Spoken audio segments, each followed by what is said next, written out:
All decent parents want to do what's best for their children. The Chinese just have a totally different idea of how to do that. This quote comes from Amy Chow's experience as a mother for her 2 daughters and how she follows the traditional Chinese parenting way.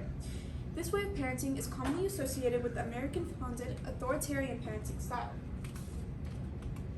Good morning, my name is Alexandra Provost, and I will be discussing authoritarian parenting.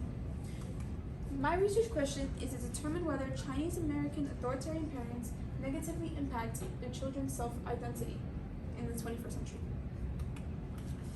Through my research, I have determined that Chinese authoritarian parents negatively impact their children's self-identity, and this is because they receive a negative relationship with their parents, have a mental health decline, and sometimes exhibit exhibitors behaviors. To understand these parents, we first need to understand why they are this way. In this picture is displayed Confucius, who is the founder of Confucianism, and this is the main ethical philosophy in China. Many get confused over if Confucianism is a religion or a philosophy. However, for the purpose of this presentation, they are about the same thing, which means that the enforcement affects people's morals and their thinkings. One of the main values of Confucianism is filial piety, which is the virtue of paying respects to peers, parents, and ancestors. This value being enforced among society, specifically parents in their adolescence, shows how they grow with the thinkings and morals in the modern world of filial piety. In this chart provided in the academic journal, Asian Parenting Styles and Academic Achievement, we can see the comparisons to different parenting styles, in this case, authoritarian and authoritative. Authoritative parenting is deemed to have a medium demandingness, demandingness, which means control, and a label of high in their child's needs and interests.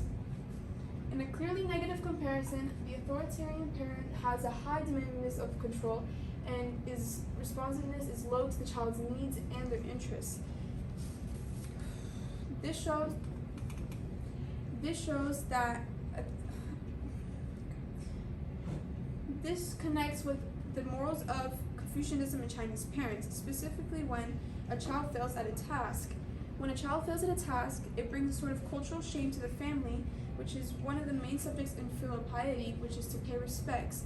And this can ruin a child's self-identity by showing mental health decline because they don't feel like they're enough for their family. Continuing, hierarchical relationships between parents and children are still a practice that occurs within the traditional Chinese family and culture. As a result of this, Chinese authoritarian parents want to maintain control of their children and remain the superior, which causes a loss in the parent-child relationship and the child's sense of control.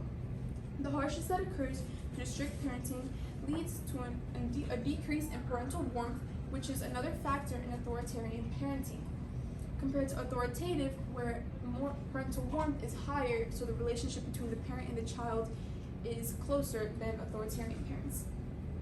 Not to mention a loss of autonomy, or in other words, control, where the child begins to think less of themselves because of this type of relationship with their parents, which leads them to try and reject other authority figures but become shy in other social settings with peers. In the stimulus provided by College Board named Moral Courage and Intelligent Disobedience by Ted Thomas and Ira Shalev, it states society and culture place a large amount of pressure on people to obey orders. This statement is supported by the Confucian values being enforced in society, which leads to negative effects like authoritarian parenting. This leads the Chinese parents to adopt this sort of parenting because of the society and the culture. Children will begin to resent their parents and the toxic culture they have to endure and follow because it's so enforced on them. This causes the child to have many mental issues and a struggle with their self-identity. In this chart seen here, provided by the research conducted by Dixon, Lee, and others, the more a parent follows the values of authoritarian parenting, the less social interaction. This here states the level of strictness, and this here states the amount of peer interactions. All 3 lines show a downward slope to less confidence and less peer interactions. And as I said before, some children would defy other authoritative figures but will shy away at peers who are most likely not experiencing what the child is experiencing at home. Further proving my point, Lu states that authoritarian parenting is linked to child's aggression and low self-esteem, which perfectly captures my claim about the varying exhibitionist behaviors that children express. This hot and cold behavior negatively affects the child's thinking processes about their relationships with the people in their lives. In conclusion, Chinese authoritarian parents have a negative impact on the children's self-identity by declining mental health, diminished parent-child relationships, and exhibitionist behaviors. Thank you very much. All right, 2 questions for you. Tell me how your research question evolved as you worked your way through the process. My original research question was focused more on the scope of academics and how authoritarian parents negatively impact that. However, when I was going through my research, I found more contradicting evidence about whether authoritarian parents have a positive or negative effect, so I just decided to scrap that research question and create a new one, which was self-identity. Okay. And if you had more time, what additional research would you have done? I would have figured out more about a child's self-identity. I think there's more evidence out there about surveys of these authoritarian parents and their kids, and probably more evidence about the parent-child relationships.